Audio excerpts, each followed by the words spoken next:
PCC ప్రధాన కార్యదర్శి అద్దంకి దయాకర్ గారు బీఆర్ఎస్ తోనే మేలు జరుగుతుందన్న టాక్ ప్రజల్లో మొదలైంది. ఇప్పుడు బాధపడుతున్నారు కాంగ్రెస్ పార్టీని ఎందుకు గెలిపించామని.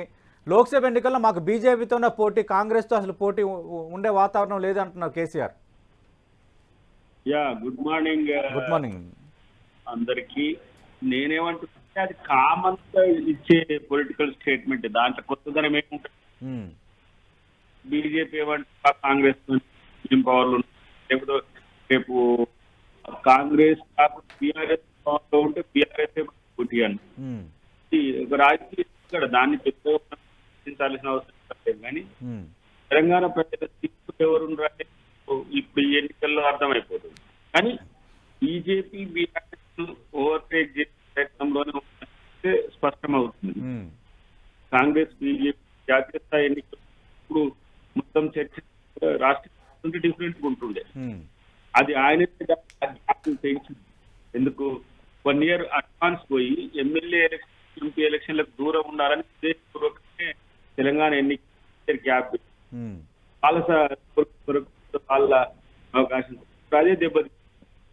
ఇప్పుడు ఎమ్మెల్యే ఎలక్షన్స్ లో వాళ్ళు ఓడిపోయి ఎంపీ ఎలక్షన్ కుదేలు అయ్యే స్థితి. బీజేపీ సహజంగానే అండర్స్టాండింగ్ ఏంటి, బిఫోర్ ఎమ్మెల్యేలు ఎంపీలు బీజేపీ బలపడ్డది. 1-2 ఎంపీ వచ్చిన ఎమ్మెల్యేలు 3 వచ్చింది. ఇప్పుడు అది 4 కాస్ట్ ఆఫ్ టీఆర్ఎస్. కానీ ఇలా పరిస్థితులు అంటే దయాకర్ గారు కొంత సిగ్నల్ ఏరియాలోకి వచ్చి మాట్లాడతారా? సిగ్నల్ వినబడతలేదా? వాయిస్ కట్ అవుతుంది. ఇప్పుడు మంచిగా వినబడుతుందా? ఓకే ఓకే మాట్లాడండి. ఏంటంటే ఇప్పుడు బీఆర్ఎస్ బీఆర్ఎస్ ను ఓడగొట్టడం ద్వారానే బీజేపీ బలపడాలని ఎత్తుగది ఉన్నది.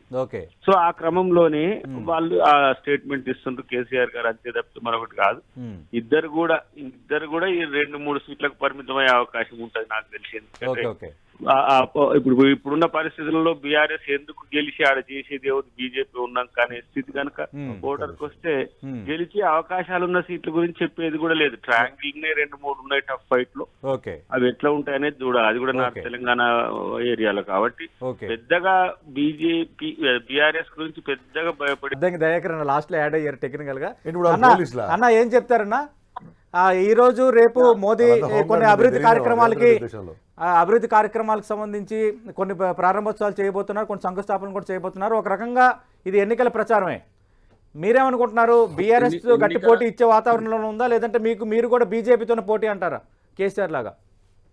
కాదు, వాళ్ళు సెకండ్ ఎవరనేది తెలుసుకొని వస్తారు. కానీ జరుగుతున్న పరిస్థితుల్లో ఇలా బీజేపీ బీఆర్ఎస్ వేరు అని మళ్ళీ చెప్పే ఒక ప్రయత్నం జరుగుతున్నది. మా చర్చ చూసినా బయట చూసినా కేసీఆర్ గారు మాట్లాడినా. కానీ అల్టిమేట్ గా మీ ఇద్దరి కలయిక వల్లనే నష్టపోయి 39-8 ఆ ఎంఐఎం కలిపితే కూడా అది ప్రధాన శ్రవంతికి రాలేకపోయినది ఒక చర్చ అయితే, ఇలా ఒక మార్పు ఉన్నది దీంట్లో. మీరు గమనించండి, అధికారం ఉన్న పార్టీకి నాయకులు వస్తున్నారు, నాయకుల వల్ల ఆ పరిస్థితులు మారుతున్నాయి.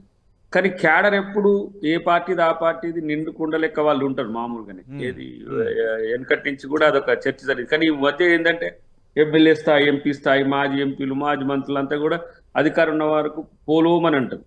కానీ ఇప్పుడు అధికారం కాంగ్రెస్ వైపు ఇవ్వాలనుకున్నారు కాబట్టి ప్రజలు కాంగ్రెస్ వైపు ఉన్నప్పుడు వీళ్ళు కొట్లాడుతా ఉన్నారు. మరి వాళ్ళు కూడా 2-3 అనేది 5 అనేది కొన్నితర సర్వేలలో వస్తున్నది. మరి వీళ్ళు సర్వేలు పక్కన పెట్టండి, క్యాండిడేట్లకే సమస్య అవుతుంది బీఆర్ఎస్. అలాంటప్పుడు ఇంకా మేము వేరే వాళ్ళతో ఉంటాము, కొట్లాడతాము. వాళ్ళు గతంలో 2 సార్లు, ఒకసారి 11-12 ఇచ్చిండ్రు, ఇంకోసారి 8-8 ఇచ్చిండ్రు. ఎప్పుడు కూడా వాళ్ళు కొట్లాడింది ఏమి లేదు పార్లమెంట్ లో. అవసరమైనప్పుడు అట అనుకూలం, అవసరమైనప్పుడు ఇట అనుకూలం, రాజకీయాల కోసం ఎంపీలు పనిచేసింది. కాబట్టి ఇప్పుడు ఉన్న పెద్ద ప్రభావం ఉండదనే ఉద్దేశంతోనే బీఆర్ఎస్ కు అతి తక్కువ సూచిస్తుందని నేను అనుకుంటున్నాను.